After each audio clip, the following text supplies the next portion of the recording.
Hi everyone, स्वागत है आप सभी का आज की वीडियो में। DSSB की तरफ से एक बहुत बड़ा चेंज हमें टीजीटी में देखने को मिला है और आज की वीडियो में हम बात करने वाले हैं नए रिक्रूटमेंट रूल के बारे में। टीजीटी पोस्ट के लिए अगर आप तैयारी करना चाहते हैं या अगर आप अप्लाई करना चाहते हैं तो अब आपको कौन कौन सी एलिजिबिलिटी क्राइटेरिया को फुलफिल करना होगा। और इसके साथ साथ हमें एक चीज़ और यहाँ पे दिख रही है कि बहुत जल्दी आप लोगों को टीजीटी और जो पीजीटी और पीआरटी है सभी पोस्ट के लिए DSSB की वैकेंसीज देखने को मिलेगी, क्योंकि ये जो गज़ट है इस गज़ट में बात की गई है एलिजिबिलिटी क्राइटेरिया एज के बारे में और इससे ये बात निश्चित हो जाती है कि बहुत जल्दी आप लोगों को डिटेल एडवर्टीजमेंट इसका देखने को मिलेगा।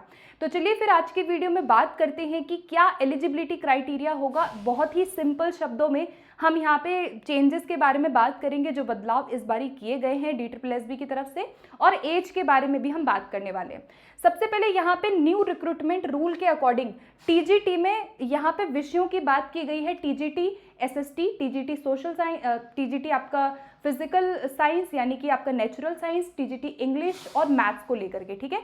इसमें आपको सबसे पहले याद रखना है कि जो आपकी अनिवार्य योग्यता होनी चाहिए वो क्या होनी चाहिए, इसको ध्यान से समझ लेते हैं। तो ये जो आपकी क्वालिफिकेशन है, असेंशियल क्वालिफिकेशन है, इसमें आपको क्या चाहिए। अगर आपने ग्रेजुएशन किया है यानी आपका बैचलर्स है तो आपका 50% होना चाहिए बैचलर्स में, ठीक है। तो 50% यहाँ पे सीधा बोला गया है, आपका 50% होना चाहिए। और SC ST OBC को यहाँ पे 5% की छूट इस बारी मिलेगी या नहीं मिलेगी, ये चीज़ आप लोगों को DSSB के नोटिस में जो डिटेल एडवर्टीजमेंट आएगा उसी में आप लोगों को इस चीज़ का जो है विस्तार से बताया जाएगा कि छूट कितने % इस बारी मिलेगा। हालांकि पहले के रिक्रूटमेंट के बारे में अगर मैं बात करूं तो 5% का जो रिलैक्सेशन था SC ST और PWD कैटेगरी के बच्चों को दिया गया था, लेकिन अभी केवल 50% दिया गया है। बाकी देखते हैं डिटेल एडवर्टीजमेंट में क्या आता है। तो पहला आपका क्राइटेरिया है या तो आपने ग्रेजुएशन किया हुआ है, अगर ग्रेजुएशन नहीं है या आपने केवल उस विषय में मास्टर्स किया है 50% के साथ, ये आपका होना चाहिए। या तो ग्रेजुएशन उस विषय में या तो आपका मास्टर्स होना चाहिए। या फिर अगर आपने ग्रेजुएशन मास्टर्स के अलावा 4 साल का इंटीग्रेटेड कोर्स किया है जिसको हम अलग अलग नाम से जानते हैं, जैसे BLED हो गया, BSc BEd हो गया, BA BEd हो गया। अगर आपने इसमें से कोई भी इंटीग्रेटेड कोर्स किया है तो वहाँ पर आप टीजीटी पोस्ट के लिए अप्लाई कर सकते हैं।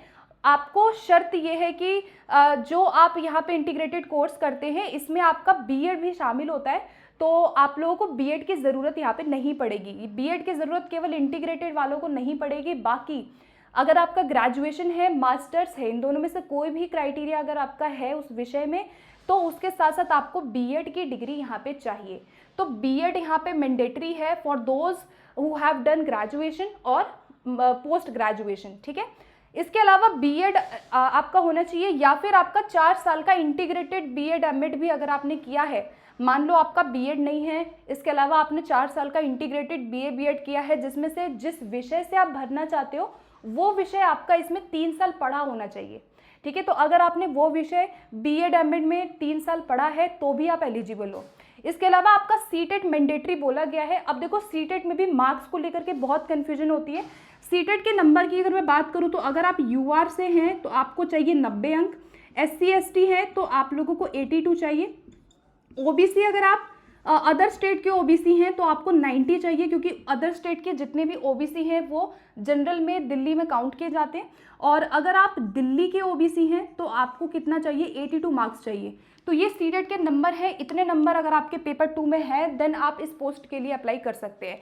तो टीजीटी की एसेंशियल क्वालिफिकेशन पहले हमने देखी, क्या क्या चाहिए एक बार और देखते हैं। या तो आपने ग्रेजुएशन किया है, वेल एंड गुड, आपका ग्रेजुएशन 50% से कंप्लीट होना चाहिए और इसमें अपीयरिंग वाले नहीं भर सकते हैं, सभी का डिग्री जो है वो कंप्लीट होना चाहिए, ठीक है। ग्रेजुएशन 50% या तो आपका PG हो 50% के साथ, और इन तीनों में से 4 साल का इंटीग्रेटेड कोर्स है, इन तीनों में से कोई एक होना चाहिए। इसके साथ साथ आपका BEd होना चाहिए, और या तो आपने 4 साल का BEd MAd किया है तो भी एलिजिबल हो, और आपका CTET का पेपर 2 मैंडेटरी है, ठीक है। अब बात करते हैं एज के बारे में। तो देखो एज यहाँ पे जो है मैक्सिमम निर्धारित की गई है 30 वर्ष। यहाँ पे कैटेगरी वाइज कोई भी जिक्र नहीं किया गया है, लेकिन अगर मैं आप लोगों को वुमेन का बताऊं तो लास्ट ईयर विमेन जो 2021 में जो वैकेंसीज आई थी उसमें टीजीटी में विमेन को 8 साल का रिलैक्सेशन दिया गया था। तो अभी विमेन की एज कितनी होगी, 40 होगी कि 32 होगी कि क्या होगी, जो एज को लेकर के जो डिटेल जो नोटिस है वो DSSS ही हमें बताएगा। तो जब हमें टीजीटी की वैकेंसीज देखने को मिलेगी तभी ये चीज़ निर्धारित होगी कि विमेन का एज रिलैक्सेशन कितना होगा भी या नहीं होगा। तो अभी के लिए इस गजट में यही कहा गया है कि आप लोगों का मैक्सिमम एज 30 होना चाहिए if you are from general category. इसके अलावा SC ST OBC को जो रिलैक्सेशन दी जाती है या PWD को जो रिलैक्सेशन दी जाती है वो आपको यहाँ मिलेगी, ठीक है। तो अगर एज में रिलैक्सेशन की बात हम करें तो विमेन का कोई भी श्योरिटी अब नहीं है कि विमेन को कितनी रिलैक्सेशन दी जाएगी। पहले 10 साल दी गई, फिर उसको घटा के 8 साल किया गया, अब यहाँ पे कोई भी जिक्र नहीं है। तो डिटेल आएगा तो मैं आप लोगों से ज़रूर डिस्कस करूँगी। इसके साथ साथ एज रिलैक्सेशन में SC ST का मैंने बताया आपको 5 साल का मिलता है, और अगर आप OBC हैं तो आपको 3 साल का मिलेगा, और अगर आप यहाँ पे PWD कैटेगरी से कोई है तो 10 साल का मिलेगा, ठीक है। तो एज रिलैक्सेशन बिल्कुल है कैटेगरी वाइज, लेकिन मैक्सिमम एज जो बोली गई है वो यहाँ पे 30 वर्ष बोली गई है, ठीक है। अब बात करते हैं सब्जेक्ट कॉम्बिनेशन को लेकर के। इसमें एक बहुत बड़ा चेंज किया गया है कि पहले जो सब्जेक्ट कॉम्बिनेशन होता था वो काफ़ी ना मिक्सअप होकर के होता था, बहुत लोगों को समझ नहीं आता था। कहा जाता था कि भाई 2 विषय आपने पढ़े होने चाहिए अपने ग्रेजुएशन में। तो ये जो 2 विषय वाला जो क्राइटेरिया था इसको अभी हटा दिया गया है, और अब ये कहा गया है कि आपके ग्रेजुएशन में या आपके मास्टर्स में, आपने जो भी ग्रेजुएशन या मास्टर्स में से कोई भी कोर्स अगर किया है तो वहाँ पर आपका एक विषय होना चाहिए। केवल एक विषय अगर आपने पढ़ा है तो आप एलिजिबल हो जाएंगे। जैसे कि यहाँ पर मैं बात करूँ सब्जेक्ट कॉम्बिनेशन नेचुरल साइंस या फिजिकल साइंस के लिए, तो अगर आप फिजिकल साइंस या नेचुरल साइंस के लिए अगर आप अप्लाई करना चाहते हो तो यहाँ सब्जेक्ट जितने मैंने लिखे हैं इसमें से कोई भी एक विषय आपका होना चाहिए। जैसे मान लो मैं यहाँ पे मैंने केमिस्ट्री पढ़ी है 2 साल, कम से कम 2 साल पढ़ा होना चाहिए, ठीक है। एटलीस्ट एक सब्जेक्ट कितने साल पढ़ा होना चाहिए, 2 साल।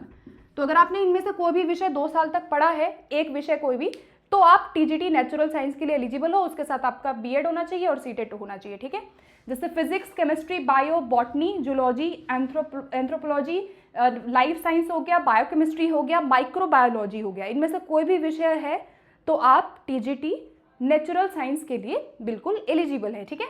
अब बात करते हैं सोशल साइंस के लिए। सोशल साइंस से अगर आप करना चाहते हैं तो यहाँ पर आपका एटलीस्ट एक विषय आपने पढ़ा होना चाहिए 2 साल तक। इसमें भी वही चीज़ है, आपके ग्रेजुएशन में या अगर आपने मास्टर्स किया है तो जाहिर सी बात है 2 साल आपने पढ़ा होगा वो विषय।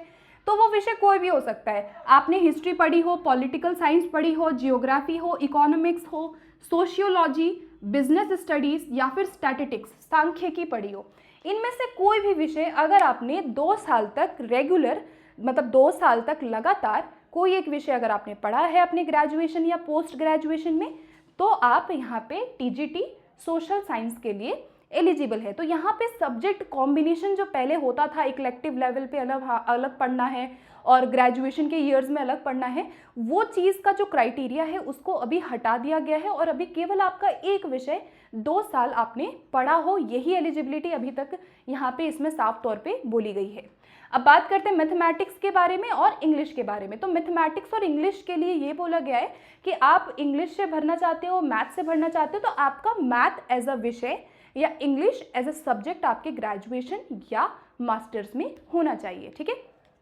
तो अगर आपने ग्रेजुएशन किया है तो उसमें आपका इंग्लिश होना चाहिए, एज अ सब्जेक्ट आपने उसको पढ़ाई की हो, ठीक है। जैसे कोई लिटरेचर से भर रहा है तो आपका इंग्लिश में लिटरेचर होना चाहिए, या आपका अगर वैसे इंग्लिश है तो आपने उसको 2 साल पढ़ा हो, ठीक है। 2 साल अगर आपने पढ़ा है एज अ सब्जेक्ट उसको, तो इंग्लिश मांगा गया है, ठीक है। टीजीटी इंग्लिश के लिए इंग्लिश चाहिए, और टीजीटी मैथ्स के लिए आपका मैथ्स एज अ सब्जेक्ट होना चाहिए, ठीक है।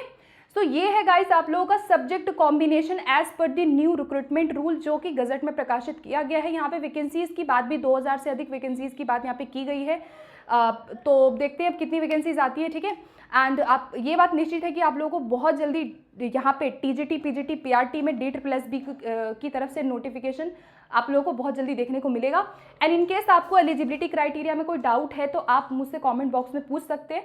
एक बार और बता देती हूँ, यहाँ पे आपका या तो ग्रेजुएशन है, ग्रेजुएशन, पोस्ट ग्रेजुएशन, या तो फोर ईयर का इंटीग्रेटेड अगर आपने इनमें से किया है, तीनों में से कोई भी अगर आपका एक है तो आप एलिजिबल हो विद 50%। ठीक है, यहाँ जैसे मैंने बोला रिलैक्सेशन जो है 5% की छूट, उसकी बात यहाँ नहीं की गई है, वो आपको डिटेल ही पता चलेगा कि 5% की छूट मिलेगी या नहीं मिलेगी। ठीक है, और साथ में बीएड आपका यहाँ पे कंपलसरी है और सीटेट का पेपर 2 आपका होना चाहिए। ठीक है, तो ये हो गया। और मैक्सिमम 30 ईयर एज है सभी के लिए, और कैटेगरी वाइज जो है आपको रिलैक्सेशन यहाँ दिया जाएगा। विमेन एज रिलैक्सेशन को लेकर के यहाँ पे कोई भी अभी पुष्टि नहीं है कि कितनी है विमेन एज रिलैक्सेशन। जब नोटिफिकेशन आएगा तो I will share with you all.